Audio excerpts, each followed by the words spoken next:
بسم اللہ الرحمن الرحیم۔ اللہ کے نام سے شروع جو بڑا مہربان نہایت رحم والا ہے۔ نبی کریم صلی اللہ علیہ وآلہ وسلم نے فرمایا، جو شخص وسوسوں کا شکار ہو جائے اور وہ یہ کہے کہ میرے دل میں ایسا وسوسہ آتا ہے جو زبان پر لاتے ہوئے بھی شرم آتی ہے، تو وہ خالص ایمان ہے۔ صحیح مسلم حدیث نمبر 132۔ ایک اور حدیث میں فرمایا، شیطان انسان کے پاس آتا ہے اور اسے وسوسہ ڈالتا ہے، یہاں تک کہ کہتا ہے اللہ کو کس نے پیدا کیا؟ پھر کہتا ہے اللہ کے خالق کو کس نے پیدا کیا؟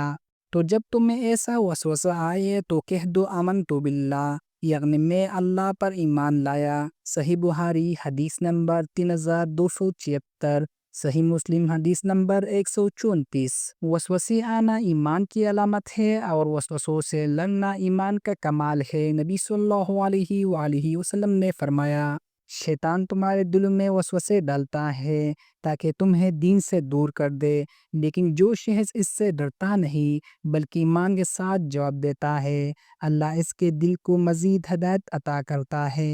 قرآن میں اللہ تعالیٰ فرماتا ہے، یقیناً جو لوگ تقوی والے ہوتے ہیں، جب ان کو شیطان کی طرف سے کوئی وسوسہ آتا ہے، وہ فوراً یاد کرتے ہیں اللہ کو اور یکایک وہ دیکھنے لگتے ہیں۔ سورۃ الاعراف آیات نمبر 201۔